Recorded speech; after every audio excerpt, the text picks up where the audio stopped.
আজকে ছিল সরকার পক্ষ, তারা চাইছিল যে যে সাজাটা দিয়েছে অ্যাপিলেট ডিভিশন সাজা, ট্রাইব্যুনাল সাজা কমিয়ে যেটাকে যাবজ্জীবন করেছিল, সরকার পক্ষ চাচ্ছিল সেটাকে বাড়িয়ে আবার মৃত্যুদণ্ড করার জন্য।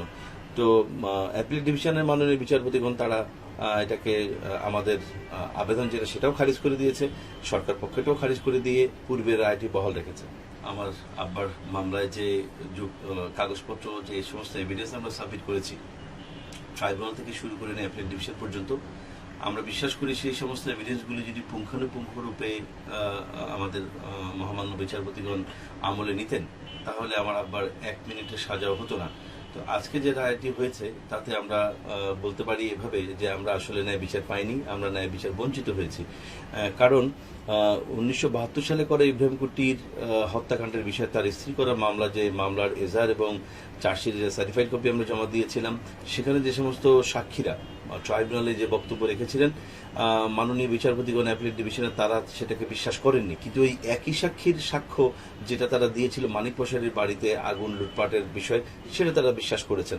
তো যে সাক্ষী ইব্রাহিম কুট্টি হত্যার বিষয়ে মিথ্যা কথা বলছে, সেই সাক্ষী যে মানিক প্রসাদের বাড়িঘর লুটপাটের বিষয়ে সত্য কথা বলছে, এটা মাননীয় বিচারপতিগণ আমার মনে হয় তারা এখানে ন্যায় বিচার করতে ব্যর্থ হয়েছেন। দ্বিতীয়ত বিশাব আলীর যে বিষয়টি, সেটি সুকরঞ্জন বালী সরকার পক্ষের সাক্ষী ছিল, কিন্তু সরকার পক্ষের তারা যখন তাকে প্রেশার ক্রিয়েট করছিল তার সাক্ষ্যের মধ্য দিয়ে যে তাকে বলতে হবে যে বিশাব আলী হত্যাকাণ্ডের সঙ্গে সাইদি সাহেব জড়িত ছিল, কিন্তু সুকরঞ্জন বালী যখন অস্বীকার করলো এবং সে যখন ডিফেন্স পক্ষের মানে আমাদের পক্ষে সাক্ষী হয়ে আদালতে এলো, তখন আদালত প্রাঙ্গণ থেকে তাকে অপহরণ করা হলো। পরবর্তীতে আপনারা সকলে জানেন তাকে ভারতের কারাগারে পাওয়া গেল। কিন্তু অপহৃত হওয়ার আগে সুকরঞ্জন বালী বিভিন্ন মিডিয়াতে সাক্ষাৎকার দিয়ে বলেছিল যে বিশাব আলী হত্যাকাণ্ডের সঙ্গে সাইদি সাহেব জড়িত নয়, পাক সেনারা তাকে হত্যা করেছে, সাথে স্থানীয় কিছু রাজাকার ছিল। কথা তারা বলার জন্য চেষ্টা করছে, আমি মিথ্যা তো বলতে পারবো না, সেই জন্য আনেনি।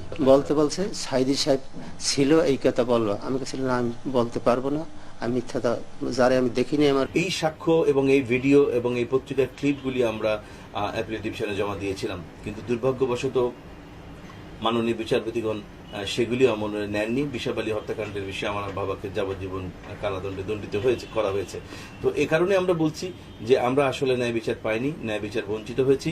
ন্যায় বিচার যদি করা হতো, আমাদের উপস্থাপিত সকল ডকুমেন্টগুলি, এভিডেন্সগুলি যদি আমলে নেওয়া হতো, তাহলে আমার বাবার 1 মিনিটের কিংবা 1টি সেকেন্ডেরও দণ্ড হওয়া উচিত ছিল না। আজ থেকে 4 দিন আগে আমার বাবার সঙ্গে দেখা করি। তিনি বিষয়টি আমাদের কাছে জানতে চেয়েছিলেন, মামলার পরিস্থিতি সম্পর্কে জানতে চেয়েছিলেন।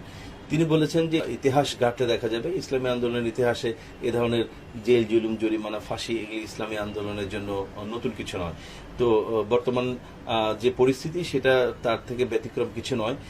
তিনি বলেছেন যে আমি মানসিকভাবে যে কোনো পরিস্থিতির জন্য প্রস্তুত আছি, আল্লাহর উপরে ভরসা করে আছি, আল্লাহ রাব্বুল আলামিনের পক্ষ থেকে যে ফয়সালা আসবে তিনি সেটা মেনে নেওয়ার জন্য প্রস্তুত আছেন।